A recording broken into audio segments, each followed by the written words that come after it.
नमस्कार दोस्तों, मैं ओमिया हिंदी कहानी की तरफ से आपका स्वागत करती हूँ एक नई कहानी के साथ। मैं इसके पहले कहानी सुनाऊँ, आप मेरी कहानी में खो जाए, मेरे चैनल को लाइक, सब्सक्राइब और शेयर ज़रूर कर दीजिए, जिससे कि मेरी कहानी और बहुत सारे लोगों के पास पहुँच सके। पशु पक्षी आनंद से जीते हैं, तो आइए जानते हैं उनकी सोच ने कैसे बदली और कैसे ये जान गए कि मनुष्य का जीवन ही सबसे कीमती है। लेकिन इससे पहले कि आप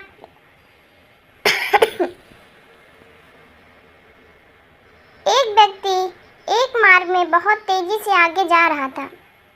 तभी अचानक वो दूसरे व्यक्ति से टकरा गया। वो दूसरा व्यक्ति क्रोधित हो जाता है और कहता, अरे जानवर हो क्या, तुम्हें दिखाई नहीं देता है? एक सांड की तरह लगातार आगे बढ़े जा रहे हो।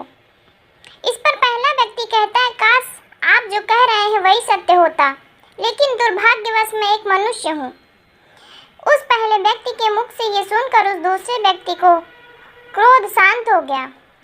वो उस पहले व्यक्ति से कहता है, लगता है तुम बहुत दुखी हो, वरना सौभाग्य की बात को दुर्भाग्य न कहते, क्योंकि एक इंसान का जन्म पाना तो बड़े ही सौभाग्य की बात है। मनुष्य का जीवन बड़ी कठिनाई से मिलता है और तुम हो कि एक जानवर होना चाहते हो। तभी वो पहला व्यक्ति कहता है, मित्र क्या आपने कभी किसी जानवर को आत्महत्या करते हुए देखा है? क्या आपने कभी किसी जानवर को किसी दूसरे जानवर को धोखा देते हुए देखा है? क्या आपने किसी जानवर को अपने अतीत या फिर अपने भविष्य के लिए परेशान होते हुए देखा है? ऐसे में मनुष्य का जीवन भला सौभाग्य की बात कैसे हो सकती है? इससे अच्छा तो पशु का जीवन ही है। हम मनुष्य तो पशुओं से भी गए गुजरे हैं। उस पहले व्यक्ति की ये सारी बातें सुनकर ये दूसरा व्यक्ति कहता है, लगता है तुम बहुत दुखी हो, तुम्हारे जीवन में बड़ी समस्याएं आ गई हैं। अगर ऐसा है तो तुम्हें इसका समाधान प्रभु से मांगना चाहिए, उन्हीं के पास मिलेगा। तो वहां जाओ। पहला व्यक्ति कहता है कि कौन है? क्या कोई साधु है, महात्मा है, रहस्य मुनि है या पंडित है? अगर वो उनमें से है तो इनमें से कोई भी मेरी मदद नहीं कर सकता। मैं ऐसे कई लोगों से मिल चुका हूँ और इनके पास मेरी समस्या का कोई समाधान नहीं है। इस पर वो दूसरा व्यक्ति कहता है, वो इनमें से तो नहीं है, लेकिन वो क्या है ये मैं भी नहीं जानता। बस मैं इतना जानता हूँ कि जो कोई भी उनके पास जाता है, उनकी सभी समस्याओं का समाधान वो बड़ी सरलता से कर देते हैं। जो भी उनके पास आता है वो सारे दुख का दर्द वहीं छोड़ कर चला जाता है। उस दूसरे व्यक्ति की बात सुनकर पहले व्यक्ति को लगा कि उसे भी भगवान से मिलना चाहिए। उसने उस दूसरे व्यक्ति से कहा, ठीक है भाई, अगर तुम कहते हो तो मैं एक बार फिर उनसे भी मिल लेता हूँ, उन्हें भी देख लेता हूँ कि आखिर ऐसी क्या बात है जो लोगों की समस्याओं का समाधान बड़ी ही सरलता से कर देते हैं। इतना कहकर वो व्यक्ति अगले ही दिन भगवान से मिलने के लिए निकल पड़ता है। लगातार 3 दिन की यात्रा करने के बाद आखिरकार वो भगवान के पास जा पहुँचता है। जब वो महात्मा भगवान के करीब पहुँचा तो उसने देखा कि भगवान अपने सभी शिष्यों को उपदेश दे रहे थे। भगवान ऋषि कह रहे थे, इस पृथ्वी पर उपस्थित हर किसी का जीवन बहुत कीमती है, परंतु मनुष्य जीवन अनमोल है।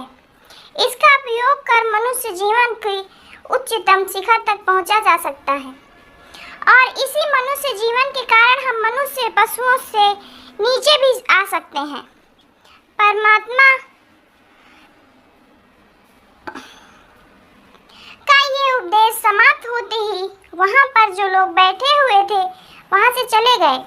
तभी वो व्यक्ति भगवान ऋषि के करीब पहुंचा और वो भगवान ऋषि को प्रणाम करते हुए कहता है, आप मनुष्य का जीवन अनमोल है, आखिर हम मनुष्य के जीवन में ऐसी क्या बात है, हर मनुष्य के जीवन में कीमती जैसा क्या है? हम चिंता करते हैं, परेशान रहते हैं, हम अपने भविष्य के लिए हमेशा चिंतित रहते हैं।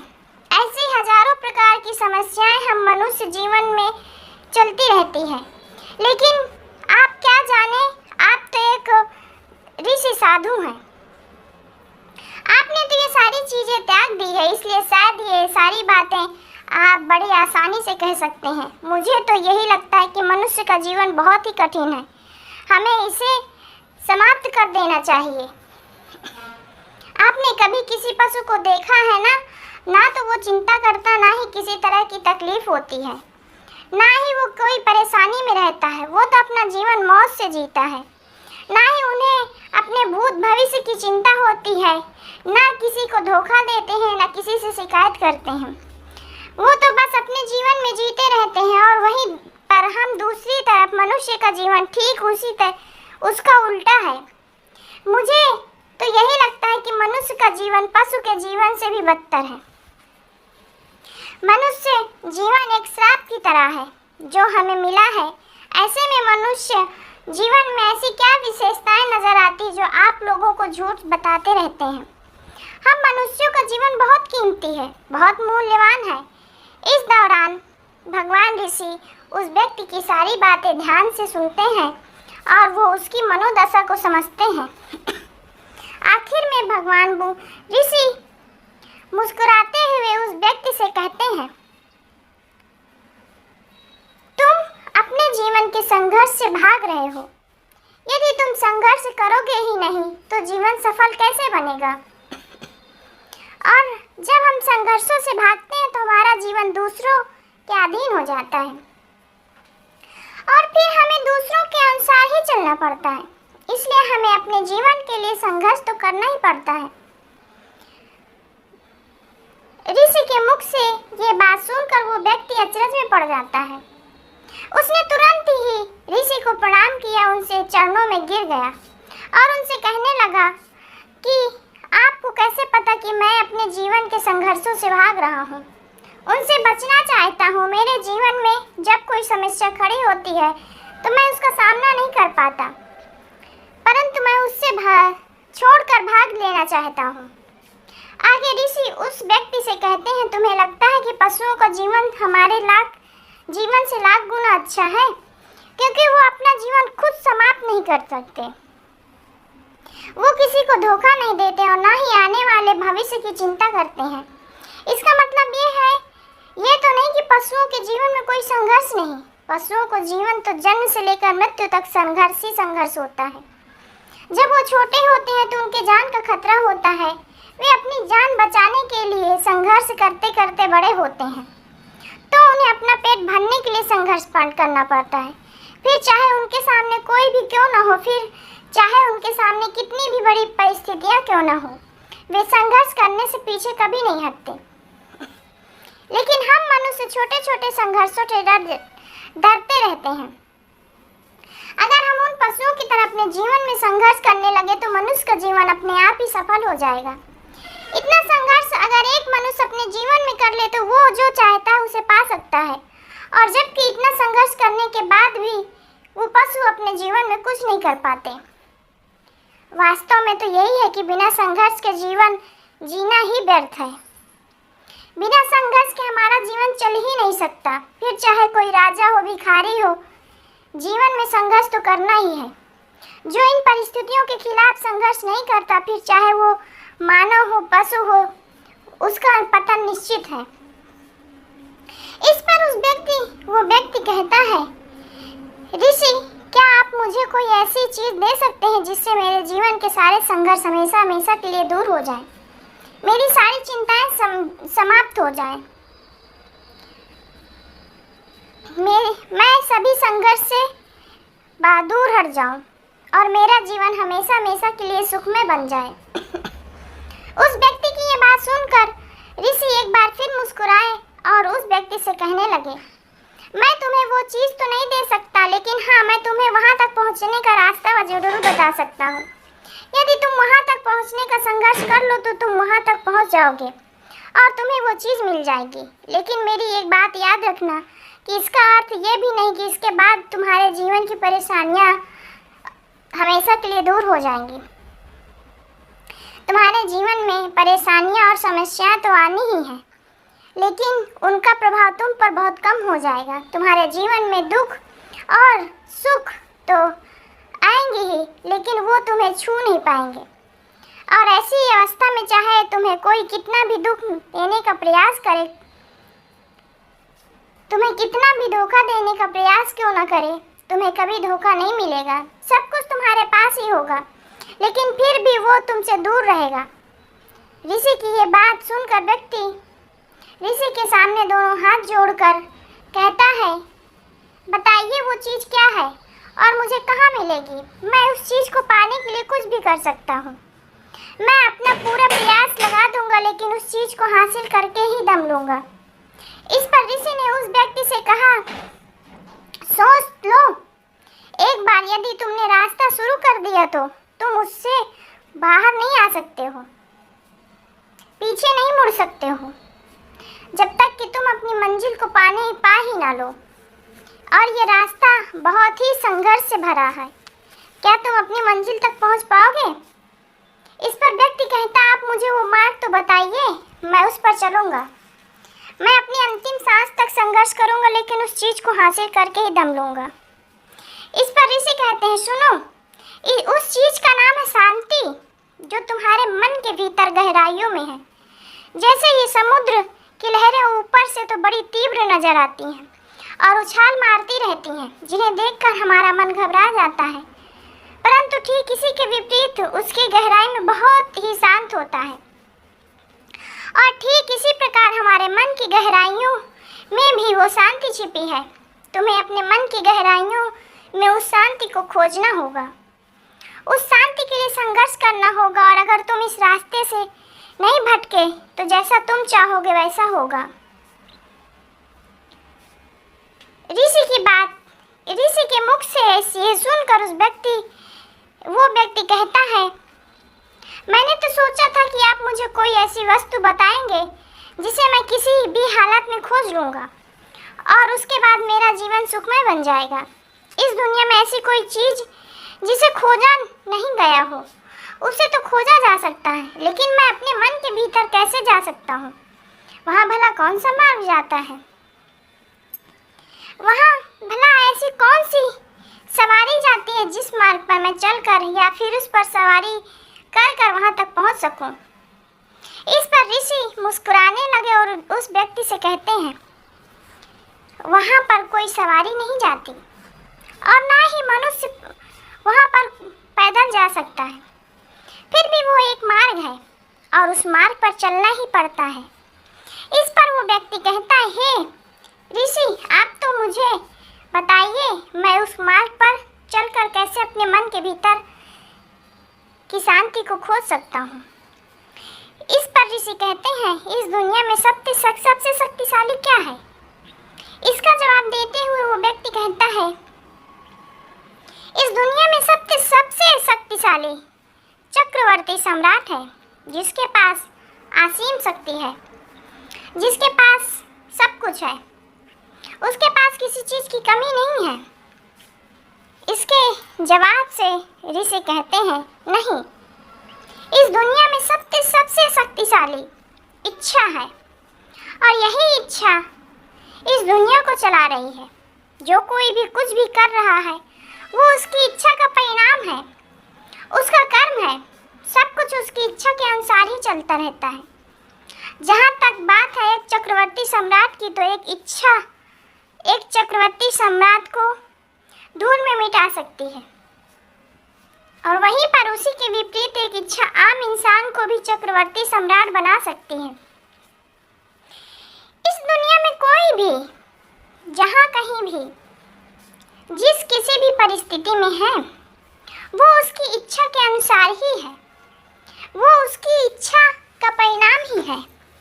अपनी इच्छा के बल पर मनुष्य इस जीवन में कुछ भी कर सकता है, लेकिन एक वास्तविकता ये भी है कि मनुष्य अपनी इच्छा पर नियंत्रण नहीं कर पाता, जिस कारण उसके जीवन में वो सब भी घटित होता रहता है जिसकी वो चाहत नहीं करता। हमारे मन की बुरी इच्छाएं हमारी तरफ बुरी चीज़ों को खींचती रहती है। इसलिए इच्छा बहुत सोच समझ के करनी चाहिए। हमें अपने जीवन में क्या चाहिए ये केवल हम अपनी इच्छा से ही निर्धारित कर सकते हैं। इस पर वो मनुष्य बोलता है कि अगर मैं अपने मन में ये इच्छा कर लूं, निर्धारित करूं कि मुझे अपने मन के अंदर शांति मिल जाए, तो क्या वो मुझे मिल जाएगी? तभी ऋषि कहते हैं, इस दुनिया में सबसे शक्तिशाली इच्छा अवश्य है, परंतु फिर भी मनुष्य न जाने अपने जीवन में तरह तरह की इच्छाएं पालते हैं, क्योंकि वो सारी इच्छा उसकी पूर्ण नहीं हो पाती। वो जानते हैं क्यों? उस इच्छा को पूरा करने के लिए एक और चीज की आवश्यकता पड़ती है, और वो चीज की कमी मनुष्य के जीवन में हमेशा बनी रहती है। क्या तुम उसके बारे में जानते हो? इस पर वो कहता नहीं, मैं जानता वो क्या चीज है। तभी ऋषि कहते हैं, संकल्प के बिना इच्छा व्यर्थ है। संकल्प के बिना तुम चाहे कितनी बड़ी इच्छा क्यों ना कर लो, लेकिन वो कभी पूरी नहीं हो सकती। संकल्प जितना मजबूत होगा, तुम्हारी इच्छा भी पूरी होने की उतनी संभावना अधिक होगी, और संकल्प जितना कमजोर होगा, तुम्हारी इच्छा उतनी कमजोर होगी। इस पर वो व्यक्ति ऋषि से कहता है,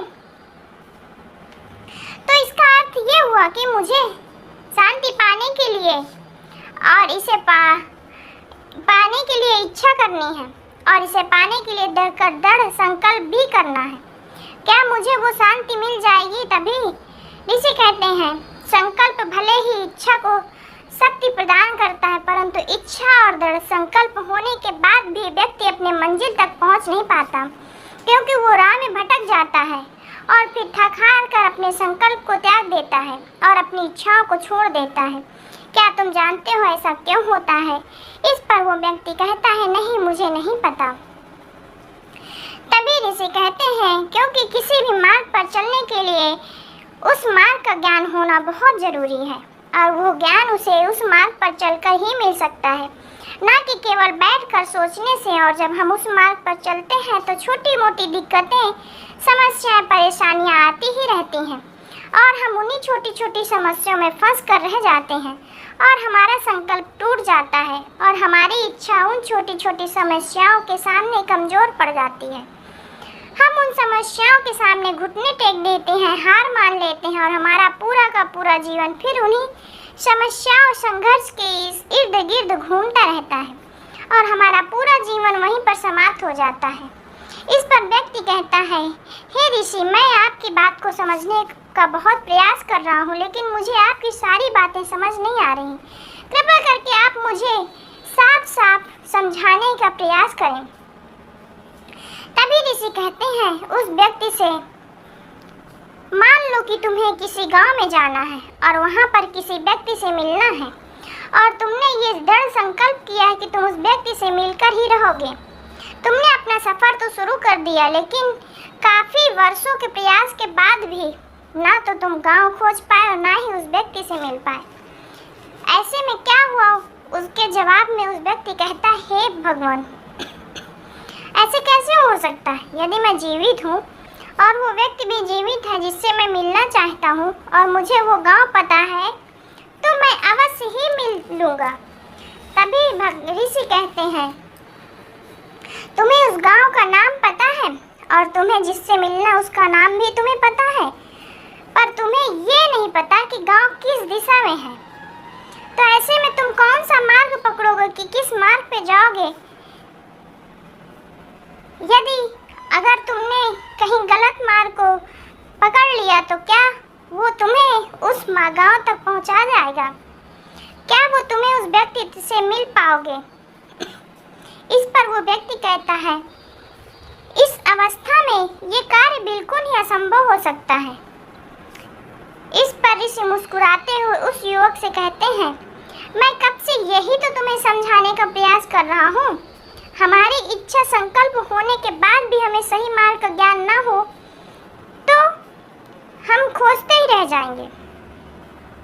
वो ध्यान, और ध्यान भीतर होता है, बाहर नहीं। जब तुम अपने भीतर की शांति को खोजने के लिए ध्यान के मार्ग पर आगे बढ़ोगे, अपनी इच्छा की पूर्ति के लिए तुम उस मार्ग पर जाओगे, और आगे बढ़ते चले जाओगे तो तुम्हारी राह में छोटी छोटी मुसीबतें, दिक्कतें, तकलीफ़ें आएंगी, लेकिन उन तकलीफ़ों का सामना करते हुए तुम्हें उनसे लड़ते हुए, संघर्ष करते हुए आगे बढ़ना है, क्योंकि वो मार्ग तुम्हारे लिए बिल्कुल नया है। और पहली बार जब हम किसी मार्ग पर आगे बढ़ते हैं तो हमें ये पता नहीं होता कि अगला पड़ाव क्या होगा और आगे कौन सी कठिनाइयाँ आने वाली हैं। हमें तो वहाँ पर जानने के बाद ही पता चलता है कि वहीं पर दूसरी तरफ जो मनुष्य छोटी छोटी दिक्कतों में नहीं फंसता, वो अपने संकल्प पर दृढ़ रहता है, अपने जीवन में वो सब कुछ पा लेता है जो वो चाहता है और अपनी मंजिल पर पहुंचकर उसे असीम शांति की अनुभव होती है। जब मनुष्य अपने लक्ष्य को प्राप्त ही कर लेगा तब उसे और कुछ पाने की इच्छा नहीं रह जाती। इसी प्रकार यदि तुम भी केवल मार्ग पर आगे बढ़ते रहोगे तो तुम भी अपने मन के अंत तक पहुंच जाओगे। वहां पहुंचने के बाद तुम्हें किसी चीज़ की कोई आवश्यकता नहीं पड़ेगी, ना तुम्हें कोई धोखा दे पाएगा, ना तुम्हें कोई लूट पाएगा, ना कोई तुम्हें दुख पहुंचाएगा, ना ही उस अवस्था में पहुंचने के बाद तुम्हें कोई मोह माया होगा, ना कोई चिंता, ना समस्या रहेगी। तुम उस परिस्थिति से बड़ी सरलता से निकल पाओगे और जब तुम अपने मन की उस शांति को प्राप्त कर लोगे तो तुम एक तो नहीं रहोगे और ना ही एक मनुष्य रहोगे, बल्कि तुम मनुष्य से भी ऊंचा दर्जा प्राप्त कर लोगे और फिर तुम्हें कोई भी दुख कभी भी छू नहीं पाएगा, फिर तुम्हें कोई चीज़ कभी परेशान नहीं कर पाएगी, तुम्हें भविष्य की चिंता नहीं होगी और भूत का दुख नहीं होगा। अपने बीते हुए समय का भी तुम्हें कोई ग्लानि नहीं होगी, अपनी शांति में मन मग्न रहोगे, तुम्हें किसी प्रकार का दुख कभी नहीं होगा।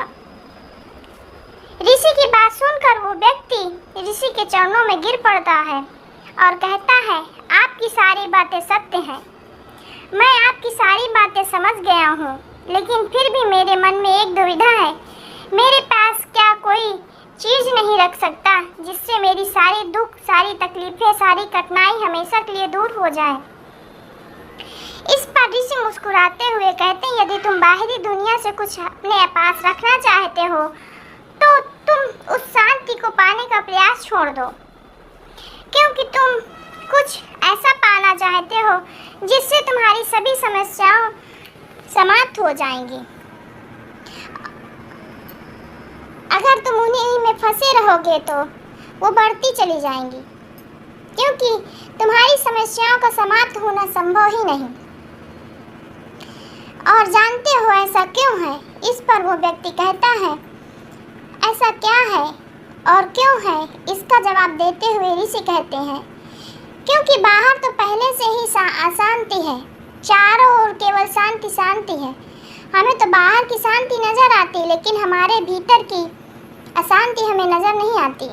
और जो शांति हमें बाहर की ओर देख रहे हैं वो बाहर नहीं बल्कि हमारे भीतर ही है। इसलिए जब तक तुम अंत को ठीक नहीं कर पाओगे तब तक तुम बाहर कुछ ठीक नहीं कर पाओगे। तुम्हारे भीतर सब कुछ ठीक रहेगा तब ही बाहर सब कुछ ठीक हो पाएगा। वो व्यक्ति ऋषि की बात पर विचार करने लगता है। उसके पास ऋषि के बताए गए मार्ग के अलावा कोई मार्ग नहीं था। उसने दृढ़ संकल्प लिया, वो अपने भीतर की उस शांति तक पहुंचकर ही रहेगा। उसने ध्यान के मार्ग को अपनाया और आगे की ओर बढ़ गया। वो व्यक्ति अपनी मंजिल तक पहुंचता है या नहीं, ये तो उसके संकल्प और उसकी इच्छा शक्ति और उसके मार्ग में लगातार आगे बढ़ने पर निर्भर करता है। उसे ये भी समझ आ गया कि मनुष्य जीवन पशुओं से बुरा नहीं है, बल्कि उससे जैसा जीवन मिल रहा है वही सही है और उससे वो बेहतर कर सकता है। अगर मेरी ये वीडियो पसंद आए तो मेरे चैनल को लाइक, सब्सक्राइब और शेयर ज़रूर कर दीजिए। दोस्तों, सुनते हैं अगली कहानी। किसी नगर में एक पति पत्नी रहा करते थे। वे भगवान की कृपा से उनके घर में किसी चीज की कमी नहीं थी। सारे सुख उनके घर में मौजूद थे। एक दिन की बात है, उन दोनों पति पत्नी में किसी बात को लेकर झगड़ा आरंभ हो जाता है।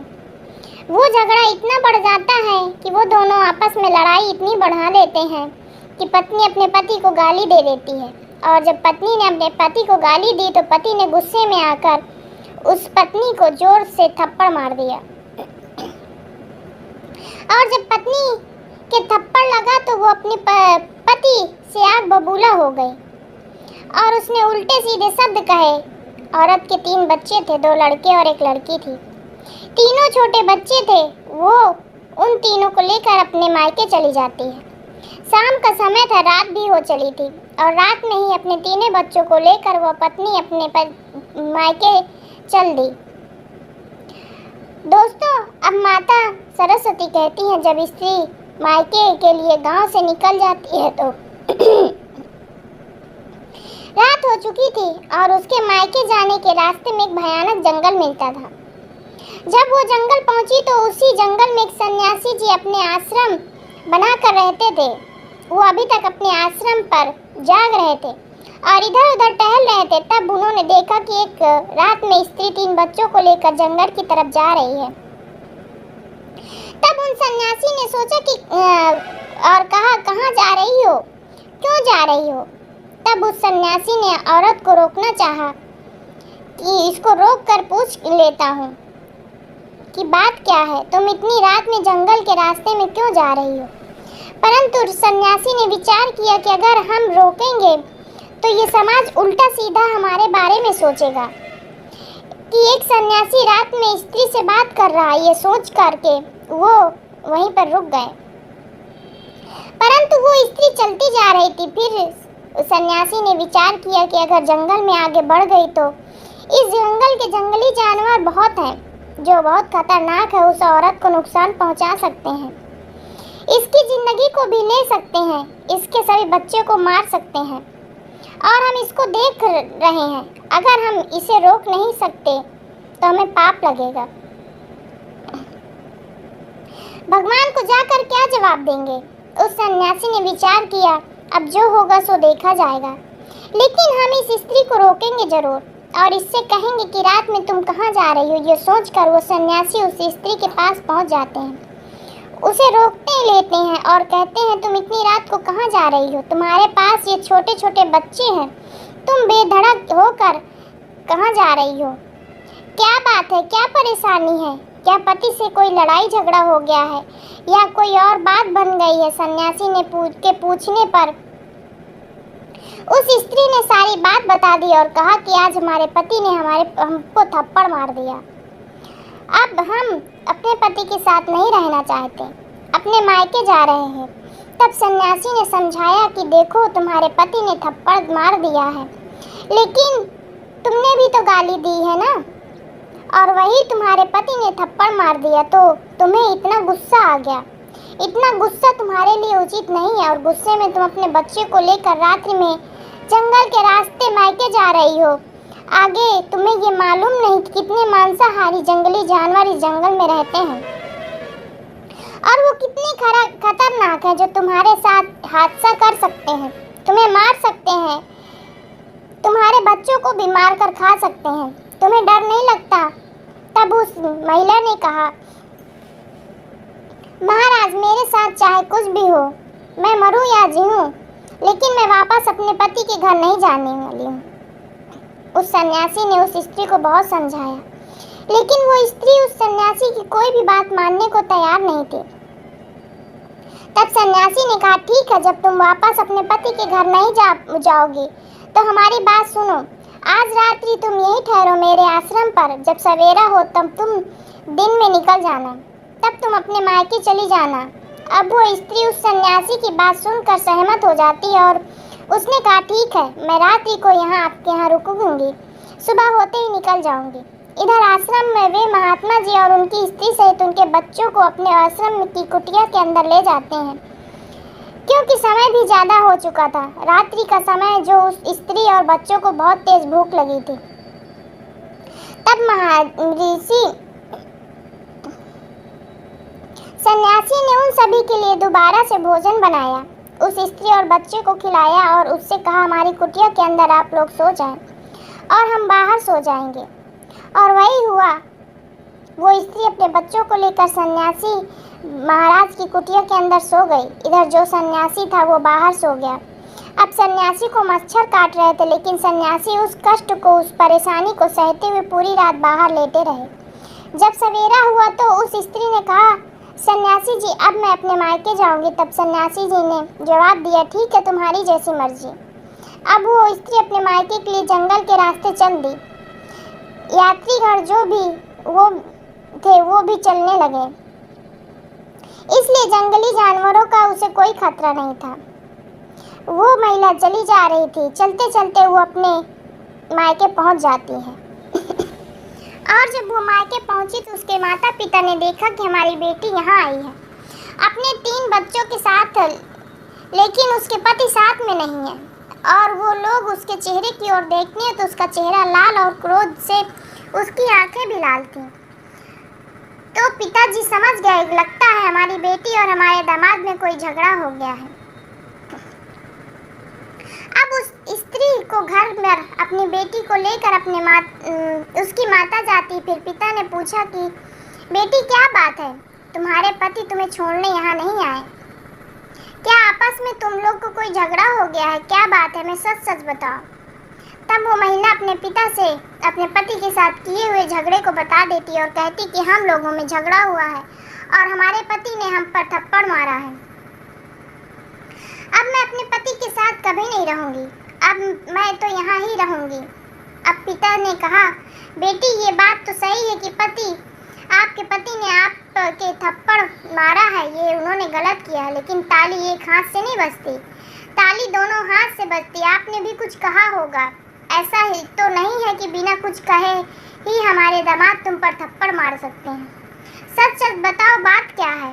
परंतु उसने गाली देने वाली बात को छिपा लिया और कहा कि नहीं पिताजी, मेरा कोई दोष नहीं था, मेरी कोई गलती नहीं थी। बिना कुछ कहे ही थोड़ी सी नाराजगी में हमारे पिता ने हमको थप्पड़ मार दिया। अब मैं मर तो सकती हूँ, लेकिन दोबारा लौट कर अपने ससुराल नहीं जा सकूँगी, तो आपके यहाँ रहूँगी या मैं अपनी आत्महत्या कर लूँगी। पिता ने जब ये सुना तो बेटी आत्महत्या की बात कर रही है तो पिता हड़बड़ा गया। उसने सोचा अगर इससे ज़्यादा कुछ पूछते हैं तो ये कुछ भी कर सकती है, इसलिए सफ़र जैसे चल रहा है, चल के आई है, इसे आराम करने दो। अब वो महिला खूब आराम करती, रात में रुकती। अगले दिन जब होता है तो पिता फिर पूछते हैं कि अपनी गलती को वो बेटी फिर छिपा जाती है और सारा दोष अपनी पति पर लगा देती है। जब बेटी की ये शब्द सुनता है तो कहता है, ठीक है बेटी, यहाँ पर रहिए। अब वो महिला अपने मायके में पिता के घर रहने लगती है। अब उस महिला के जो ससुराल वाले थे, उस महिला के सास ससुर थे, वो सुबह को जब देखते हैं कि हमारी बहू घर पर नहीं है तो उन्होंने अपने बेटे को बुलाया और बेटे से पूछा कि हमारी बहू कहाँ है, वो कहाँ गई। तब बेटा कहता है कि मेरा उससे झगड़ा हो गया, वो रात में बच्चे को लेकर अपने मायके चली गई है। पिता ने पूछा, बेटा झगड़ा क्यों हुआ? तब उस बेटे ने जवाब दिया, पिताजी छोटी सी बात को लेकर बात बढ़ गई। पिताजी ने पूछा, फिर तुम्हारी पत्नी तुम्हें छोड़कर क्यों चली गई? लगता है तुमने अपने पत्नी के साथ बड़ा गलत सलूक किया है, हमें सत्य बताओ कि तुमने अपने पत्नी के साथ कौन सा गलत सलूक किया है। तब वो बेटा कहता है, हमने अपनी पत्नी को थप्पड़ मार दिया। इसी बात को लेकर वो नाराज हो गई और अपने मायके चली गई। तब पिता ने पूछा, बेटा तुमने थप्पड़ क्यों मारा? तब उस बेटे ने बताया कि पिताजी मेरी पत्नी मुझे गाली दी, इसलिए मुझे गुस्सा आ गया और मुझसे गलती हो गई और मैंने उसको थप्पड़ मार दिया। पिता ने समझाया, बेटा तुमने गलत किया, तुम नहीं जानते हो कि स्त्री घर की लक्ष्मी होती है और जिस घर की स्त्री नहीं होती वो घर शमशान के समान हो जाता है। उस घर में कोई भी हादसा हो सकता है, कुछ भी नुकसान हो सकता है, इसलिए घर की गृहिणी लक्ष्मी होती है। तुमने उसके साथ गलत किया, इसलिए वो गुस्से में होकर अपने मायके चली गई। ऐसा करो, तुम जाकर अपनी पत्नी को समझा बुझा कर ले आओ, मुझे अपने बहू के बगैर अच्छा नहीं लगता। तब बेटे ने कहा, पिताजी उसने हमें गलती की है, हम उसको कैसे बुला लाएं? घर की बहू लक्ष्मी होती है, मैं भी मानता हूँ एक स्त्री घर की लक्ष्मी होती है, लेकिन लक्ष्मी वाले उसके काम नहीं है, वो तो कुलक्ष्मी है। अरे उसने मुझे गाली दी है और मैं उसे बुलाने नहीं जाऊंगा। उसके अंदर तो कोई लक्ष्मी वाले गुण नहीं है। पिताजी आप नहीं जानते, वो किसी का सम्मान नहीं करती, वो आपका भी सम्मान नहीं जानती, वो आपकी भी सेवा नहीं करती। अगर हमसे मिलने वाला कोई हमारा दोस्त आ जाता है तो उसे ईर्ष्या करने लगती, उल्टा सीधा बड़बड़ाने लगती है, उससे जलने लगती है। अब पिताजी आप ही बताइए, जिस इंसान को समाज में व्यवहार नहीं आता है, जिस इंसान को चार व्यक्ति जानते नहीं है, वो इंसान किस काम का। इसलिए हमारे मिलने वाले तो आएंगे। स्त्री का कर्तव्य होता है जो भी व्यक्ति पति के से मिलने आए उनका आदर करे, सम्मान करे, उनके साथ अच्छा व्यवहार करे, भोजन बनाए। लेकिन पिताजी ऐसा गुण हमारी स्त्री के अंदर नहीं है जो हम अपनी पत्नी को लक्ष्मी कहें। और पिताजी आप ये भी नहीं जानते हैं कि एक दिन द्वार पर भिखारी आया हुआ था, वो भीख मांगता रहा और इसने दरवाज़ा बंद कर लिया। बेचारा बहुत देर तक चिल्लाता रहा, माता मुझे भीख दे दो। वो बेचारा भीख मांगता रहा, लेकिन इसने दरवाज़ा नहीं खोला, इसने उसे भिक्षा भी नहीं दी। और पिताजी आप तो ये जानते हैं कि जो स्त्री भिखारी को भीख नहीं देती, वो स्त्री लक्ष्मी कहने का अपना अधिकार खो देती है। क्योंकि अगर दुनिया में सबसे गिरा कोई काम है वो भीख मांगना है। भिखारी गिरा हुआ कोई व्यक्ति माना नहीं जाता, सिर्फ वो अपने पापी पेट के लिए अन्न मांगता है। और अगर उसको कोई भीख नहीं देता तो वो इंसान उससे भी गिरा होता है। इसलिए मेरी पत्नी के अंदर लक्ष्मी वाला कोई गुण नहीं है। मैं कैसे उसको ससुराल से बुला लाऊं? वो पिताजी उसे समझाया कि बेटा तुम समझोगे नहीं, तुम अज्ञानी जैसे बातें कर रहे हो। ये मैं मानता हूँ कि तुम्हारी पत्नी के अंदर कोई लक्ष्मी वाले रूप नहीं नजर आते।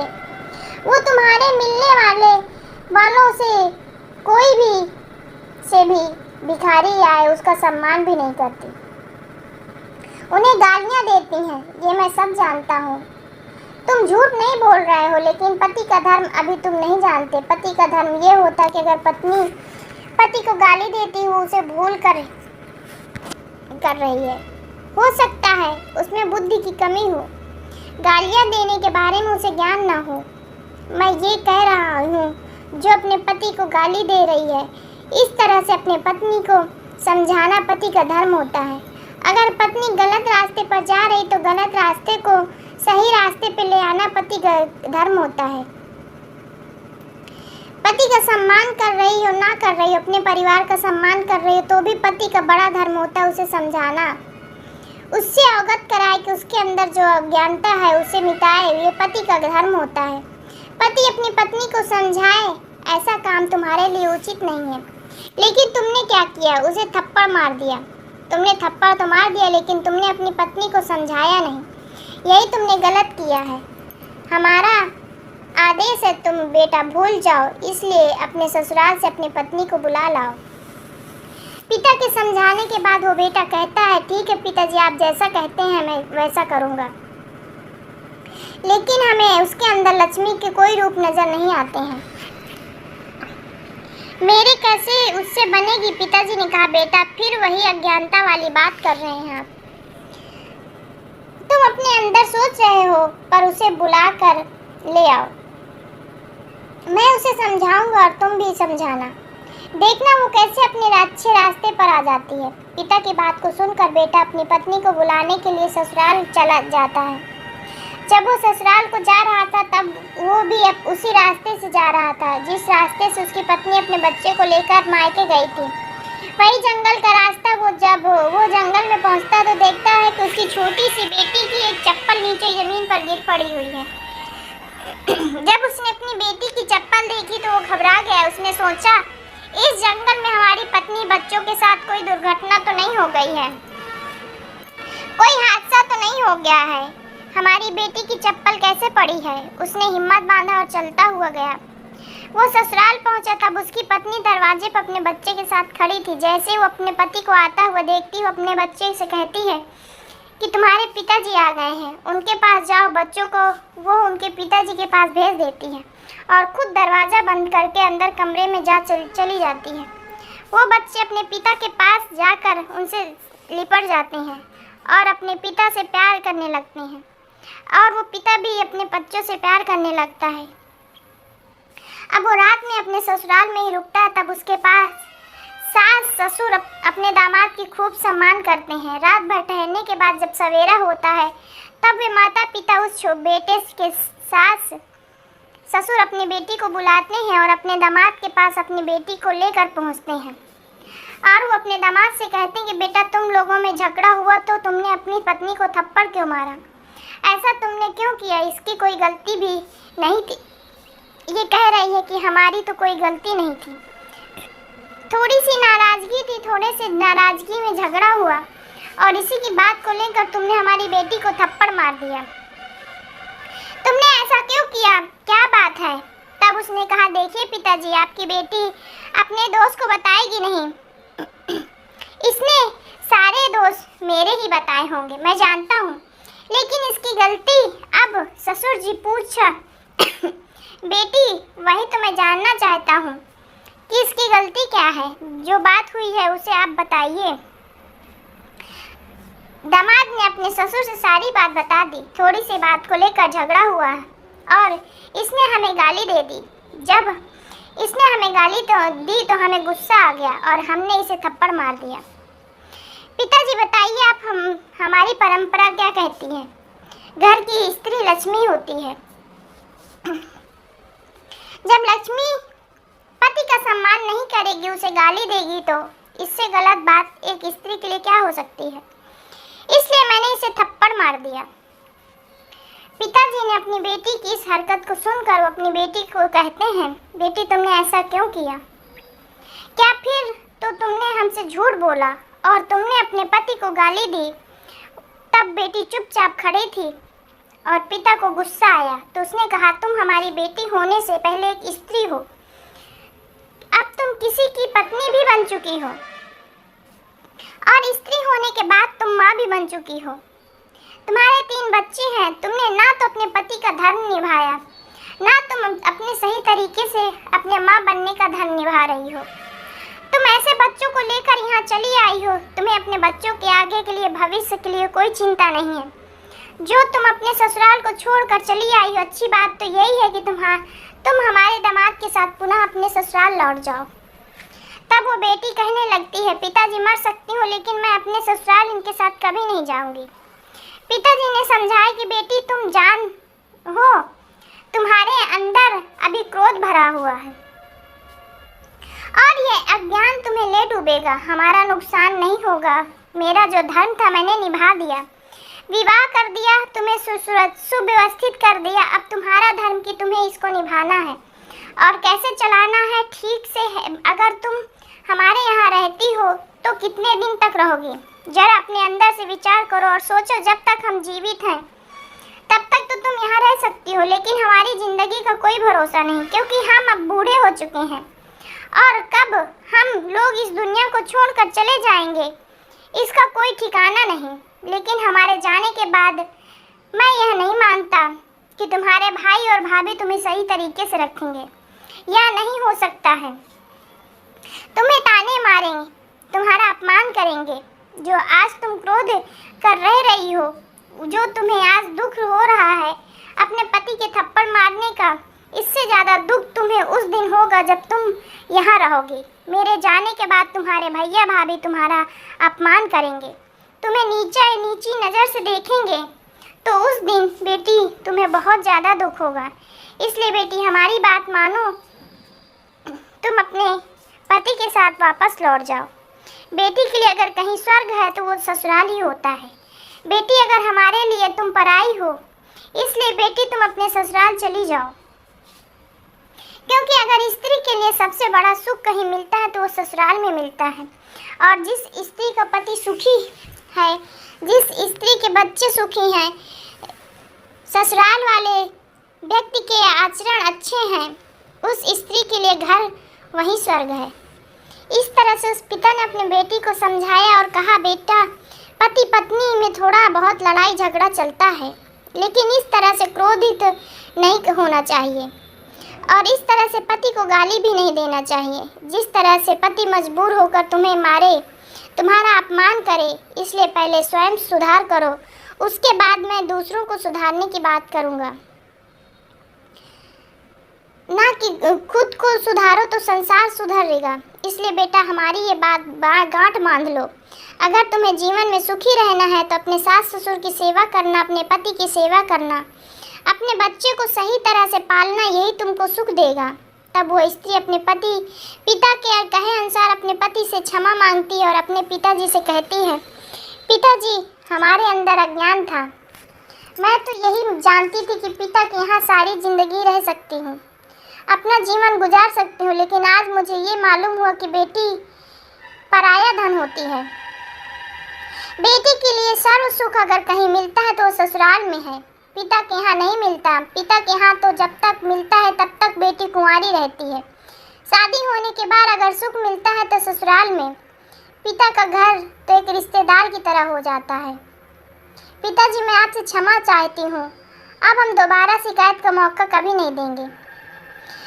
अब उस स्त्री को माता पिता खुश हो जाते हैं और हंसी खुशी के साथ बहुत कुछ दान दहेज देकर एक पोटली में बांध देते हैं और अपने दामाद और बेटी को विदा कर देते हैं। वो पोटली जिसमें दान दहेज था, उसको लेकर अपनी पत्नी और बच्चे को लेकर पति अपने घर चल देता है। वो उसी जंगल के रास्ते से आ रहा है, तब वो पति से पूछता है कि हमें अपनी बेटी की इस रास्ते में चप्पल मिली थी, तब मैं घबरा गया था, ऐसा क्या हुआ? तुम रात में कहाँ रही, कैसे आई? तब वो पत्नी कहती है, स्वामी, मैं रात में आ रही थी, तब एक सन्यासी ने मुझे रोक लिया और जब सवेरा हुआ तब मैं वहाँ से निकली। जाते समय सन्यासी ने कहा कि पुत्री, जब तुम कभी भी जिंदगी में लौट कर अपने ससुराल जाओ तो हमसे मिल करके जाना।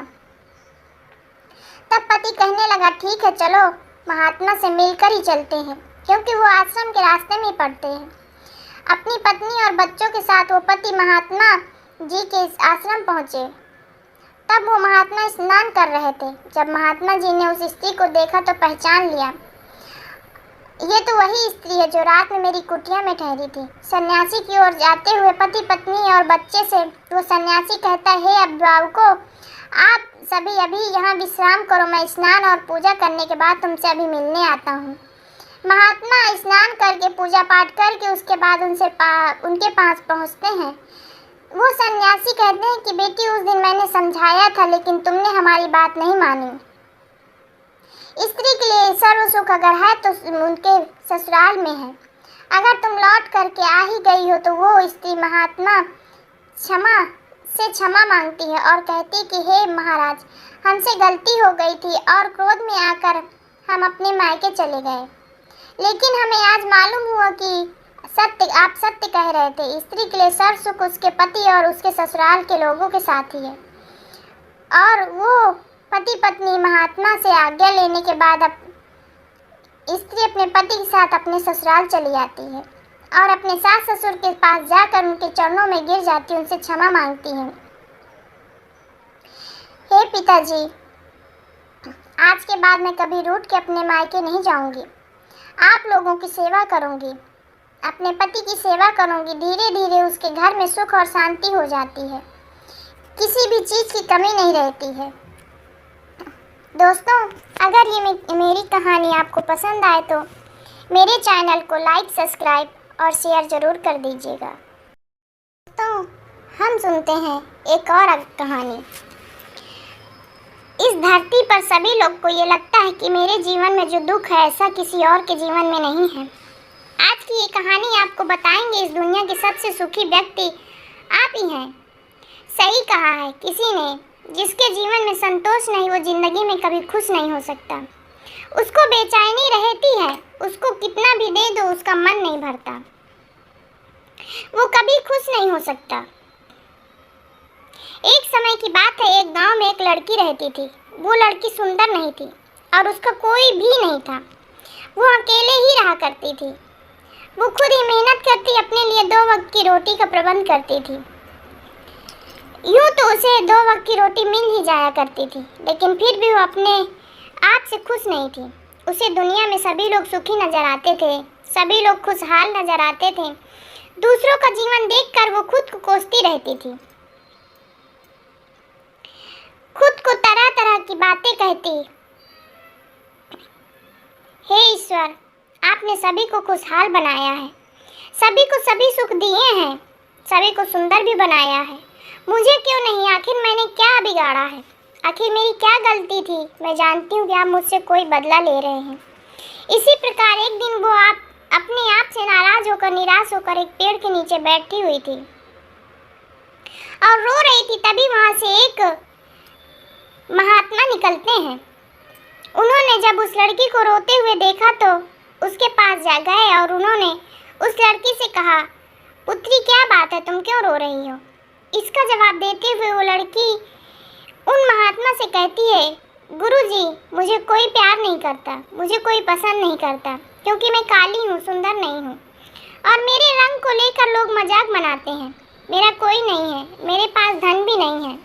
इस दुनिया में हर कोई सुखी है, पर हर किसी के पास सब कुछ है। हर कोई अपना जीवन खुशहाल से जी रहा है, सभी के पास सब कुछ है, तो मेरे पास क्यों नहीं है? आखिर मैंने क्या किया है? आखिर इसमें मेरा क्या कसूर है? क्या मुझे सुखी होने का हक नहीं है? क्या मुझे अपने जीवन में खुशहाली से जीने का अधिकार नहीं है? तब सन्यासी महात्मा ने कहा, लड़की की सारी बातें सुनी। उसके बाद उस लड़की से कहते हैं, पुत्री, अगर तुम मुझे उस व्यक्ति से मिलवा दो जो अपने जीवन में सुखी है, तो मैं तुम्हें एक ऐसी चीज़ दूंगा जिससे तुम सुंदर और सुखी दोनों बन जाओगी। तब महात्मा को के मुख से ये सुनकर लड़की बहुत प्रसन्न हो जाती है और तुरंत ही वो महात्मा से कहती है, क्या सचमुच ऐसा हो सकता है? इस पर महात्मा उस लड़की से कहते हैं, हाँ, अवश्य हो सकता है। तभी वो लड़की उन महात्मा से कहती है, हे गुरुजी, यदि सचमुच संभव है तो मैं एक ऐसे आदमी को जानती हूँ जो बहुत सुखी है। मैं उसे अभी लेकर आती हूँ, आप मेरा यहीं पर इंतजार करना। इस पर वो महात्मा उस लड़की से कहते हैं, जब तक तुम वापस लौटोगी मैं तुम्हारा यहीं पर इंतजार करूँगा। इतना कहकर वो लड़की वहाँ से भागी भागी अपने मालिक के पास पहुँचती है, जो कि एक किसान था। उसने किसान से कहा, मालिक, आप मेरे साथ चलिए, मुझे एक महात्मा मिले हैं जिन्हें मैं आपसे मिलवाना चाहती हूँ। उन्होंने कहा कि अगर मैं एक ऐसे सुखी व्यक्ति को उनके पास लेकर जाऊँगी तो मुझे वो सुंदर और सुखी बना देंगे। उस लड़की की आवाज़ सुनकर वो किसान दुखी होकर उस लड़की से कहता है, मैं तुम्हें कहाँ से सुखी लगता हूँ? इस पर वो लड़की उस किसान से कहती है, मालिक, आपके पास तो सब कुछ है, आपके पास घर है, अच्छा खाना है, रहने के लिए सब कुछ है, मकान है, आपका अपना परिवार है, और तो और आपके पास धन भी बहुत है, आप दुखी कैसे हो सकते हैं? इस पर वो किसान जवाब देता है, अरे मूर्ख, मेरी फसल अच्छी नहीं हो रही है, इसके लिए उसके दाम भी अच्छे नहीं मिल रहे हैं और राजा को लगान भी देना है। मेरे पास तो अब इसके पैसे भी नहीं हैं, मैं फिर से अच्छी किस्म के बीज खरीद सकूं, और इस बार बरसात ने मेरी सारी फसल बर्बाद हो गई है। अब तो मेरे हालात और ही अधिक खराब हो चुके हैं, और ऐसे हालातों में तुमको सुखी कैसे जी रहा हूँ? किसी और को ढूंढ लो जो सच में सुखी हो। इस पर वो लड़की अपने मालिक से कहती, मालिक, तो आप ही बताइए, आपके हिसाब से कौन सबसे ज़्यादा सुखी है जिसे मैं अपने साथ ले जा सकूं? इस पर वो किसान कुछ देर विचार करके उस लड़की से कहता है, मुझे लगता है व्यापारी बहुत सुखी है। उन्हें ना तो फसल उगाने की चिंता और ना ही फसलों की देख रेख करने की, उन्हें तो बस फसल खरीदनी होती है, वो उसे कहीं से भी खरीद सकते हैं, और तो और वे अन्य चीज़ों का भी व्यापार करते हैं जिनका मौसम से कोई लेन देन नहीं होता, और वे लोग हमें कहीं ज़्यादा अधिक धन भी कमाते हैं। लोग उनका आदर सम्मान भी करते हैं। मुझे लगता है वही सबसे सुखी हैं, तुम उन्हीं के पास जाओ। वो लड़की अपने मालिक की बात सुनकर वहाँ से भागी भागी एक व्यापारी के पास पहुँची और उस व्यापारी से कहती, मालिक आप मेरे साथ चलिए, मुझे एक महात्मा मिले हैं जिन्हें मैं आपसे मिलवाना चाहती हूँ। उन्होंने कहा कि किसी ऐसे सुखी व्यक्ति को ले आओ जो सच में सुखी हो, उसके बाद वो मुझे एक ऐसी चीज़ देंगे जिससे मैं सुंदर और सुखी हो जाऊंगी। उस लड़की की बात सुनकर व्यापारी दुखी भरे शब्दों में उससे कहा, अरे हमारे जीवन में कहाँ सुखी, चारों ओर हमें दुख ही दुख है। चोर लुटेरे हमारा सबका ध्यान रखना पड़ता है। व्यापार में अब भी बहुत घाटा चल रहा है और राजा हमसे अतिरिक्त कर्ज भी वसूल रहे हैं, जिसमें व्यापार करने में बहुत दिक्कत आने लगी है। हमें सुरक्षा भी नहीं मिल पा रही, जीवन में हमेशा कोई न कोई संकट मंडराता रहता है। मुझे तो ऐसा लगता है कि मुझसे सुखी दुखी इस दुनिया में और कोई नहीं है। इस पर वो लड़की उस व्यापारी से कहती है, परंतु मालिक आपके पास तो इतना धन है, आपके पास इतनी ज़मीन जायदाद है, आपके पास बहुत सब कुछ है, मकान है, खाने पीने के लिए हर प्रकार की सुविधाएं हैं, फिर आप दुखी कैसे हैं? ये बहुत अजीब सी बात है। मुझे लगता है कि आप बहुत सुखी होंगे। खैर कोई बात नहीं, कृपा करके मुझे कोई ऐसी व्यक्ति बताइए जो आपके हिसाब से बहुत सुखी हो, जिससे मैं उन महात्मा के पास ले जा सकूं। इस पर वो व्यापारी कुछ देर विचार करने के बाद उस लड़की से कहता है, मुझे लगता है राज्य के अधिकारी बहुत सुखी होंगे। वो सीधा राजा से संबंध रखते हैं, उनके पास अधिकार है और वो धनवान भी हैं। वो चोर लुटेरे और डकैत से भी नहीं डरते और वही लोग हमसे धन भी वसूलते हैं और हमें उनके सामने उनके आदर में झुकना पड़ता है और सभी लोग उनका बहुत ही सम्मान करते हैं। मुझे नहीं लगता कि उनके जीवन में कोई दुख होगा और मुझे लगता है कि वही सबसे सुखी हैं। काश मैं भी राजा का एक अधिकारी होता तो मैं भी अपना जीवन आराम से बिता रहा होता। इस पर वो लड़की उस व्यापारी से कहती, मालिक क्या आप किसी अधिकारी को जानते हैं? क्या आप मुझे उनसे मिलवा सकते हैं? मैं उन्हें अपने साथ ले जाऊंगी। अगर वो सबसे सुखी हैं तो इसके बाद मुझे उन महात्मा से कुछ ऐसी चीज़ मिलेगी जिससे मैं भी सुंदर और सुखी हो जाऊंगी।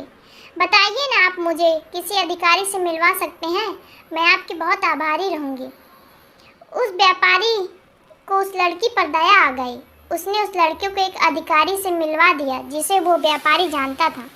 लड़की ने अधिकारी से मिलने के बाद उस अधिकारी से कहा, मालिक आप मेरे साथ चलिए, मुझे एक महात्मा से आपको मिलवाना है। उन्होंने मुझसे कहा, अगर एक सुखी व्यक्ति को उनसे मिलवा दूंगी तो वो मुझे एक ऐसी चीज़ देंगे जिससे मैं सुंदर और सुखी हो जाऊंगी। इस पर वो अधिकारी उस लड़के से कहता, तुम्हें किसने कहा कि मैं सुखी हूँ? अरे मेरे जीवन में मेरे जैसा दुखी व्यक्ति इस संसार में नहीं होगा।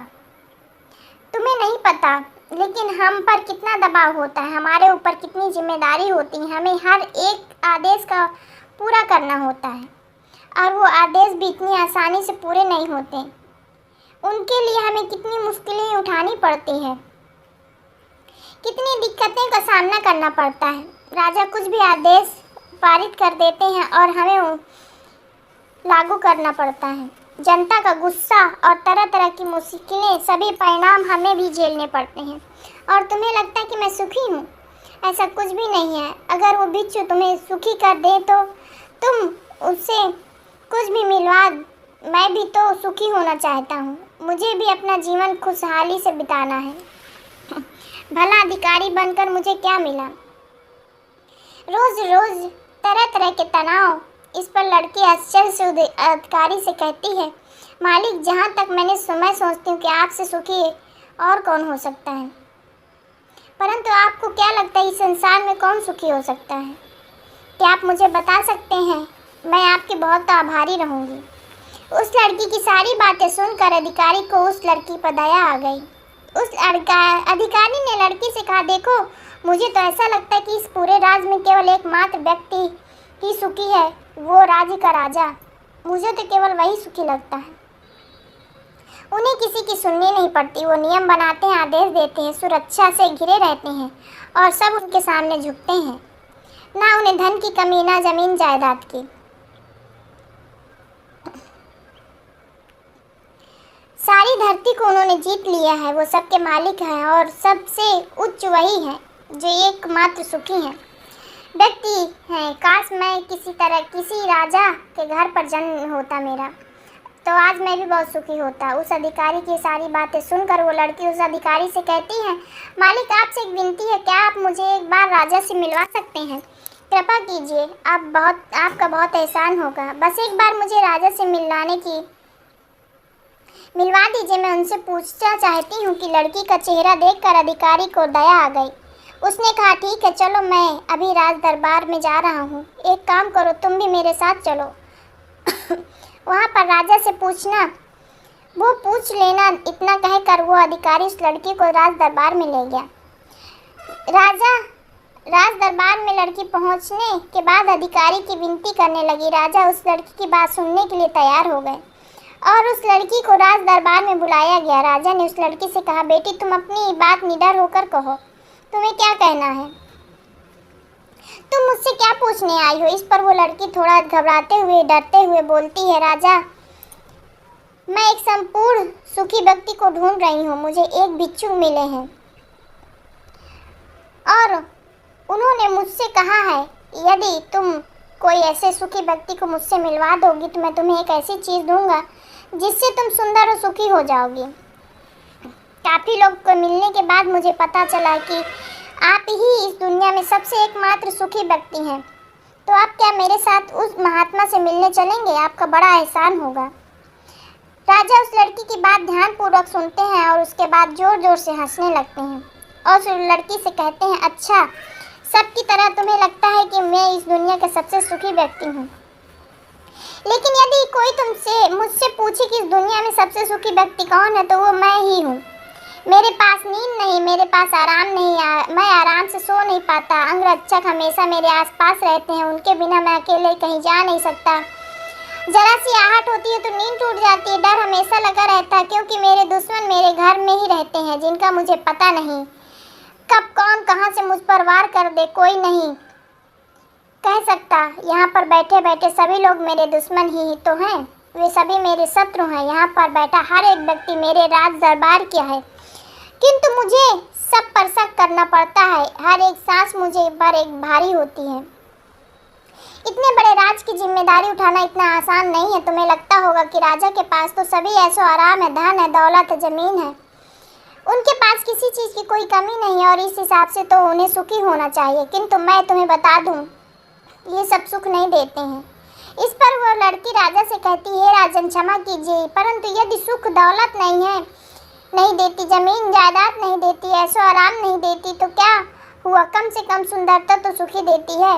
इस पर वो राजा एक बार फिर मुस्कुराते उस लड़की से कहता है, पुत्री, सुंदरता जो मैंने देखी, जो लोग शक्ल के सुंदर होते हैं उनके मन सुंदर नहीं होते। वे लोग तो एक मुखौटा लगाए घूमते रहते हैं।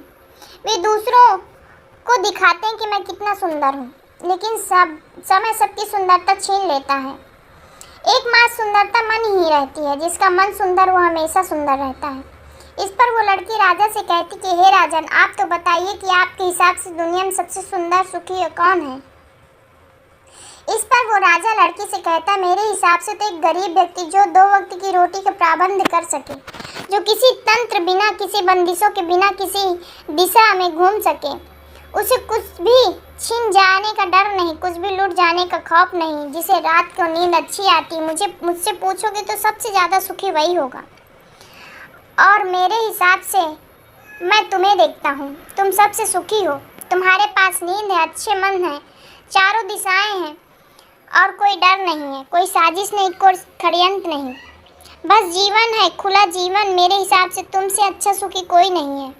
राजा की ये सारी बातें सुनकर एक पल में वो लड़की सोच में पड़ गई और तभी उसे इस बात का एहसास हो गया कि वाकई में वो एकमात्र सुखी सुंदर है और अब वो जो थी, जैसा भी था, उससे खुद के होने पर गर्व होने लगा। पूरे दिन यहाँ वहाँ भटकते हुए आखिरकार थक हार कर संपूर्ण सुख लिए वो चेहरे पर मुस्कान लाई। प्रकृति से बातें करते हुए वो उन महात्मा के पास वापस लौट आई और उसने उन महात्मा से कहा, गुरुवर, मैं यहाँ से गई थी तो मुझे लगा कि मैं सबसे दुखी हूँ, पर मैं ही सबसे बदसूरत हूँ। लेकिन यहाँ से जाने के बाद जैसे जैसे लोगों से मिलती गई मुझे एहसास होने लगा कि इस दुनिया में सबसे सुखी मैं ही हूँ और मैं ही किसी सुखी व्यक्ति को अपने पास आपके पास ना ला सकी, क्योंकि मुझे लगता है कि मुझे छोड़कर सब सुखी हैं। लेकिन बात कुछ उल्टी ही हो गई। यहाँ तो मुझे छोड़कर सभी दुखी हैं। सभी को किसी न किसी चीज़ का डर है, कुछ न कुछ खो जाने का डर है, कुछ पाने का डर है, कुछ खुल जाने का डर है, जी पाने का डर। इस हिसाब से मेरे पास सब कुछ है। मैं खुशी से झूम सकती हूँ, गा सकती हूँ, जहाँ मन करे वहाँ जा सकती हूँ और 2 वक्त की रोटी का इंतजाम कर सकती हूँ। मेरे पास हाथ पैर भी हैं। मुझे किसी चीज़ का कोई गम नहीं। मेरे पास ऐसा कुछ नहीं जिसके खोने का डर हो। इस पर वो महात्मा उस लड़की से कहते हैं, पुत्री आखिरकार तुम्हें वो सुंदरता और सुख मिल ही गया। अब से तुम सुंदर और सुखी हो। ये कहकर वो महात्मा वापस अपने आश्रम लौट आए और वो लड़की भी अब जान चुकी थी कि वो सबसे सुंदर और सुखी है। अब उसे किसी बात का कोई गम नहीं था। वो कभी अपने आप पर अफसोस नहीं करती, बल्कि वो अपने आप पर हमेशा खुश रहती, मस्त रहती। दोस्तों, हमें भी ऐसा लगता है कि हमारे पास कुछ नहीं है, सामने वाले के पास सब कुछ है, वो कितना सुखी है, उसके पास हर चीज़ है, सो आराम है, हर सुविधा है। किंतु ऐसा नहीं है, केवल आपके देखने का नज़रिया है। असली सुखी तो आपके पास है, वो है संतुष्टि। यदि आप अपने आप में संतुष्ट हैं, आपके पास जो कुछ भी है उसमें यदि आप खुश हैं, तो आपको कोई गम डरा नहीं सकता, आपको कोई दुख परेशान नहीं कर सकता। किंतु हमारी सबसे बड़ी तकलीफ ये कि हम खुद को नहीं बल्कि दूसरों को ज़्यादा देखते हैं। दूसरों से ज़्यादा हम प्रेरित होते हैं और उनकी खुशी को देखकर हमारे भीतर ईर्ष्या का भाव उत्पन्न होने लगता है। हमें तकलीफ होती है कि उनके पास इतना सुख कैसे है और हम इतने दुखी क्यों हैं। हम केवल उनकी तरफ ही नज़र गड़ाए हुए हैं। हमें तो अपने पास देखना ही नहीं है। हमारे पास क्या है हम उस पर कभी ध्यान नहीं देते, बल्कि हम तो हमेशा इस पर ध्यान देते हैं कि हमारे पास क्या नहीं है। और यही नज़रिया आपको दुख और तकलीफ की ओर ले जाती है। आप चाहे तो सुखी हो सकते हैं, आप चाहे तो दुखी हो सकते हैं। अपने आप नज़रिया क्या नहीं है उस पर गड़ा रखा है।